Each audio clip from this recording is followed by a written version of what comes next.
Star Wars Celebration just wrapped up and we got a ton of news regarding upcoming Star Wars content, but more importantly, we received the final gameplay trailer for Jedi Survivor. It kicks off with Cal finding his feet in the middle of a sandstorm. Now this takes place on a desert planet, and if we know one thing about Star Wars, it's that they love their desert planets. We then see Cal deflect some incoming blaster shots, and this appears to take place in a tomb-like area which resembles the same scene from the story trailer, where Merrin uses the Force to push away a stormtrooper. In the next scene, we get a better look at this planet as a few TIE fighters fly past Cal and appear to head in the direction of this structure in the distance. It looks to be a temple of some sort, possibly a Jedi one, which is the first indication that this planet could be Jeddah. This is the planet that we saw in Rogue One and is said to be a vergence in the Force and the spiritual home of the Jedi Order. So it definitely makes sense that Cal would want to visit this planet, and he could be there looking for an ancient Jedi artifact, maybe even the one we see him and the guy from the High Republic fight over later in the trailer. It also appears that this is where we might find Seer Junda, who voices over the start of the trailer saying that, "You were only a child when they sent you off to war.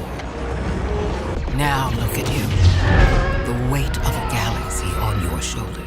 So here she's most likely referring to the Clone Wars when Cal would have only been a Padawan, and now he has the weight of fighting against the Empire as a Jedi Knight. Speaking of taking on the Empire, we see Cal use a new lightsaber uppercut attack on a bunch of scout troopers, which looks super cool. And I think this is taking place on Coruscant, which we know we are going to visit, and this area just gives me Attack of the Clones vibes, when Obi-Wan and Anakin chase the assassin onto the city streets, which has the same neon cyberpunky look. We also get to see BD-1 scan a giant creature on Kobo, which we saw in IGN's exclusive gameplay and is called a Tronto Shell. It appears to be friendly just like the Shio bird on Kashyyyk from Fallen Order. We see BD-1 fall off while scanning it and use some jetpack thrusters to land safely. Next, Cal Wall runs on a planet that reminds me a little bit of Dathomir. It just seems dark and moody, but could also be another area on the desert planet seen earlier. It looks like there is a crash ship which has gone up in flames, and we know that to start the game, Cal crash lands on Kobo, but I think this is a completely separate event entirely. Cal then performs a leap of faith overhead slash attack, which dismembers this poor stormtrooper. We then see Cal get a hologram message or recording, and at first glance I thought it looked like Seer,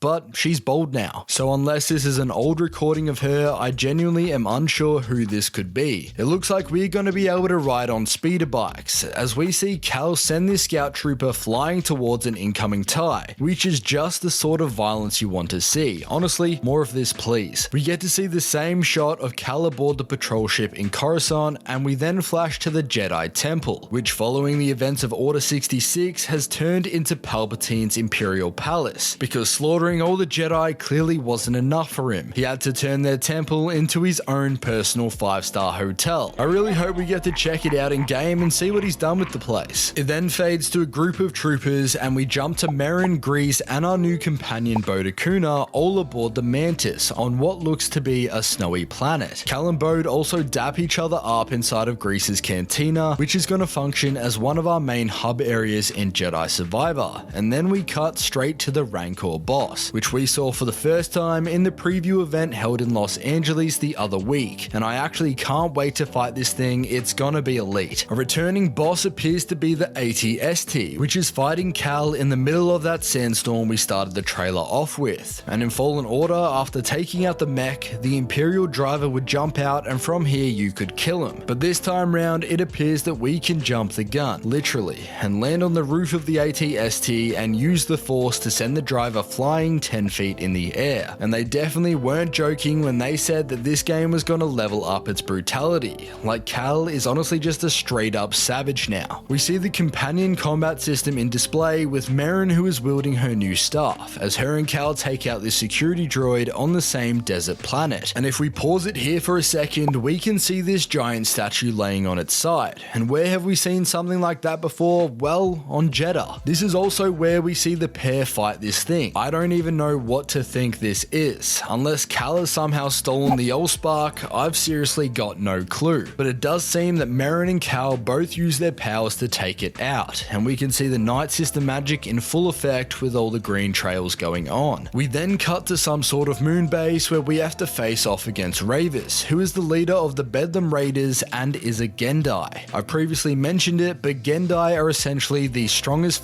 alien species that have the ability to regenerate limbs and are just overall super hard to kill. Ravis appears to use some sort of flail mace weapon, whilst Cal is using the new crossguard stance, which can deal the most damage but is the slowest of all lightsaber forms. At the end of the trailer, we see that Ravis also has some sort of turret weapon, and when Cal performs a cool finisher combo, he just stands there taking it like a champ. It does look like it's going to be a super cool boss fight, and I can't wait to see how we're going to take on this strong of an enemy. We see droidicars for the first time, and this is literally just copy and paste from the Phantom Menace, and I'm all for it. They are definitely on a separatist ship of some sort, and we know that there is a Trade Federation core ship on Kobo, so this definitely could be the inside of that. Cal uppercuts and slices the first one with ease and throws his crossguard saber at the second one to take out its shield. I honestly just love the prequel vibes I'm getting from Jedi Survivor with Coruscant and the droids. Seriously, smash the like button if you're hyped for this game. Moving on, Seer has a DNM with Cal, and we see the High Republic Jedi take this artifact from Cal in a little Force v Force tug of war. This droid in the back here is the one we saw earlier, and if you didn't notice, he was actually holding this item in his hand. We also saw this mysterious Jedi talk to Ravis in a previous trailer after obtaining this artifact. By the looks of the background, this also appears to take place on the same separatist ship as we saw the droidicars, as this pillar structure on the wall matches the same ones we saw just before. After getting another look at the mounting mechanic, we cut to Cal fighting someone wielding a double-bladed lightsaber. I think this is someone from the Bedlam Raider faction, and I doubt it's another Jedi or Force user, but nevertheless, lightsaber versus lightsaber action is welcome with open arms, and it will be interesting to learn who these people are and how they acquired the Jedi weapons. So that wraps up the final trailer, and it looks awesome. I'm honestly super excited to see what Jedi Survivor has in store for us in only a few weeks' time. Feel free to check this video out here where I go through all the recent gameplay from the LA preview event. We got to see a bunch of new features as well as the epic Rancor fight. So I'll see you guys in the next video, but as always, take care.